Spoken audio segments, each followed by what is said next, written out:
வணக்கம். இது தடம் நியூஸின் காலை நேர செய்திகள். செய்தி ஆசிரியர் அரியராசா தினேஷ். வாசிப்பவர் முஷ்ரிஃபா முலஷர். முதலில் தலைப்புச் செய்திகள். மகிழ்ச்சியான செய்தி. இன்று முதல் சில உணவுகளின் விலை குறைப்பு. யாழில் வலிப்பு ஏற்பட்ட ஆணுக்கு நேர்ந்த கதி. கிண்ணியாவில் சுற்றுலா வந்த பேருந்தும் எரிபொருள் பவுசரும் நேருக்கு நேர் மோதி விபத்து. மன்னாரில் பாலியல் துஷ்பிரயோக வழக்கில் சகோதரர்கள் இருவருக்கு 7 வருட கடூழிய சிறை தண்டனை. ஹட்டன் சுற்றுலா விடுதியின் அறையிலிருந்து ஆணின் சடலம் மீட்பு. புதிதாக பதிவு செய்யப்பட்ட 1,00,000க்கும் மேற்பட்ட வாகனங்களுக்கு இலக்க தகடுகள் இல்லை. தொடர்பான விரிவான செய்திகள்.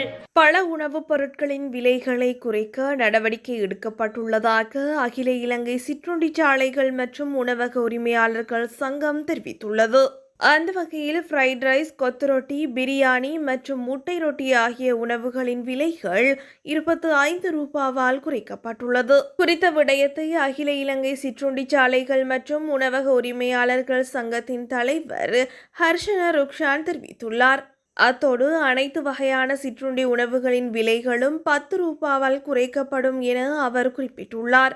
இந்த விலை குறைப்பு நேற்று நள்ளிரவு முதல் நடைமுறைக்கு வரும் என சங்கத்தின் தலைவர் ஹர்ஷன ருக்ஷான் தெரிவித்துள்ளார். இந்த விலை குறைப்பை வாடிக்கையாளர்களுக்கு உரிய முறையில் வழங்குமாறு உணவக உரிமையாளர்களை கேட்டுக்கொள்வதாகவும் அகில இலங்கை சிற்றுண்டிச்சாலைகள் மற்றும் உணவக உரிமையாளர்கள் சங்கத்தின் தலைவர் ஹர்ஷன ருக்ஷான் தெரிவித்துள்ளார். யாழில் வலிப்பு ஏற்பட்டு நபரொருவர் உயிரிழந்துள்ளார். கொள்ளாளை வீதி இளவாளையைச் சேர்ந்த அந்தோணி பிள்ளை பிரான் பீட்டர் என்பவரே இவ்வாறு உயிரிழந்துள்ளார். சம்பவம் தொடர்பில் மேலும் தெரிய வருகையில் குறித்த நபர் திருமணமாகாத நிலையில் தனியாக வசித்து வந்துள்ளார். இவ்வாறான சூழ்நிலையில் வலிப்பு ஏற்பட்டு கடந்த 2 தினங்களுக்கு முன்னர் இறந்திருக்கலாம் என்று தெரிவிக்கப்படுகின்றது. உறவினர் ஒருவர் அவரது வீட்டுக்கு சென்று பார்த்தபோது அவர் உயிரிழந்த விடயம் தெரிய வந்துள்ளது. அவரது சடலம் மீதான மரண விசாரணைகளை திடீர் மரண விசாரணை அதிகாரி நமசிவாயம் பிரேம்குமார் மேற்கொண்டுள்ளார். சாட்சிகளை இளவாளை காவல்துறையினர் நெறிப்படுத்திய நிலையில் மேலதிக நடவடிக்கைகள் எடுக்கப்பட்டுள்ளமை குறிப்பிடத்தக்கது. நேற்று மாலை திருகோணமலை கிண்ணியா போலீஸ் நிலையத்திற்கு முன்னால் தனியார் பேருந்து ஒன்றும் எரிபொருள் பவுசர் ஒன்றும் நேருக்கு நேர் மோதி விபத்துக்குள்ளாகியுள்ளது. இந்த விபத்தில் எவருக்கும் காயம் இல்லை என தெரிவிக்கப்படுகிறது.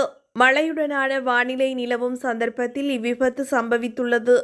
விபத்து தொடர்பான விசாரணைகளை கிண்ணியா போலீசார் மேற்கொண்டு வருகின்றனர். மன்னாரில் 16 வயதிற்கு குறைந்த சிறுமியை பாலியல் துஷ்பிரயோகம் செய்த குற்றச்சாட்டில் ஒரே குடும்பத்தைச் சேர்ந்த சகோதரர்கள் இருவருக்கு 7 வருட கடூழிய சிறை தண்டனை விதித்து மன்னார் மேல் நீதிமன்ற நீதிபதி கடந்த வியாழக்கிழமை தீர்ப்பளித்தார். குற்றத்தின் பாரதூரத்தன்மை, பாதிக்கப்பட்ட சிறுமியின் நிலை, மேலும் இவ்வாறான குற்றங்கள் இடம்பெறாமல் இருக்க வேண்டும் என்றதன் அடிப்படையில் சட்ட ஏற்பாடுகளுக்கு அமைவாக இந்த தண்டனை விதிக்கப்பட்டுள்ளது. 7 வருட கடூழிய சிறை தண்டனைக்கு மேலதிகமாக தண்டப்பணமும் பாதிக்கப்பட்ட சிறுமிக்கு 5 லட்சம் ரூபாய் நஷ்ட ஈட்டுத் தொகையும் வழங்க தீர்ப்பளிக்கப்பட்டது.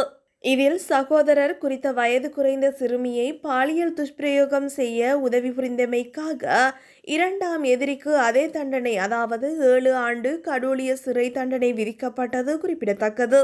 வழக்கு தொடுனர் தரப்பில் சட்டமா அதிபர் சார்பில் அரசு சட்டவாதி ஆறுமுகம் தனுஷன் மற்றும் சிவஸ்கந்தஸ்ரீ ஆகியோர் வழக்கை நெறிப்படுத்தி இருந்தனர். வழக்கு தொடுனர் தரப்பில் வழக்கு நியாயமான சந்தேகத்திற்கு அப்பால் நிரூபிக்கப்பட்டதால் குற்றவாளிகளுக்கு கடூழிய சிறை தண்டனை விதிக்கப்பட்டுள்ளது.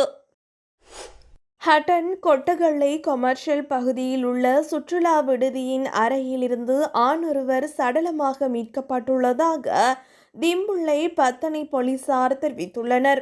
கொழும்பு பகுதியைச் சேர்ந்த 60 வயதுடையவரே சடலமாக மீட்கப்பட்டுள்ளதாக போலீசார் தெரிவித்தனர். உயிரிழந்தவர் சுற்றுலா இடங்களை கண்டுகளிக்க வந்துள்ளார். இதன்போது இவர் குறித்த சுற்றுலா விடுதியில் நேற்று முன்தினம் வெள்ளிக்கிழமை மதியம் தனது நண்பருடன் மது அருந்திவிட்டு விடுதியின் கீழே விழுந்து கிடந்துள்ளார். பின்னர் நண்பர்கள் அனைவரும் கீழே விழுந்த நபரை மீண்டும் அறைக்குள் கூட்டிச் சென்றுள்ளனர்.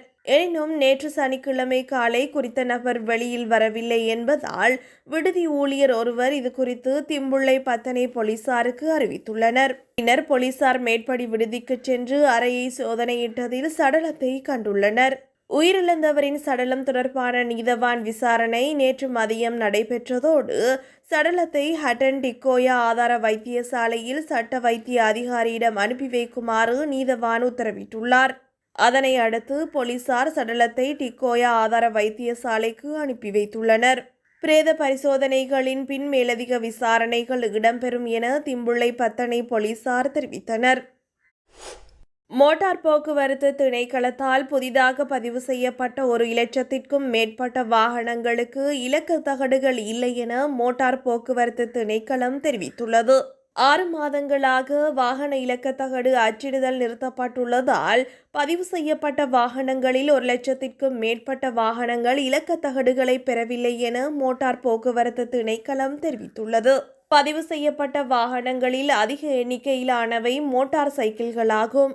அதன்படி 1,27,745 மோட்டார் சைக்கிள்கள் பதிவு செய்யப்பட்டுள்ளன. அதேபோல் 26,894 கார்கள், 5,809 முச்சக்கர வண்டிகள், 1,868 இரட்டை பயன்பாட்டு வாகனங்கள் மற்றும் 2,122 நில வாகனங்கள் பல்வேறு பிரிவுகளின் கீழ் பதிவு செய்யப்பட்டுள்ளன. மேலும் குறித்த காலகட்டத்தில் 25,526 மின்சார வாகனங்கள் பதிவு செய்யப்பட்டுள்ளன.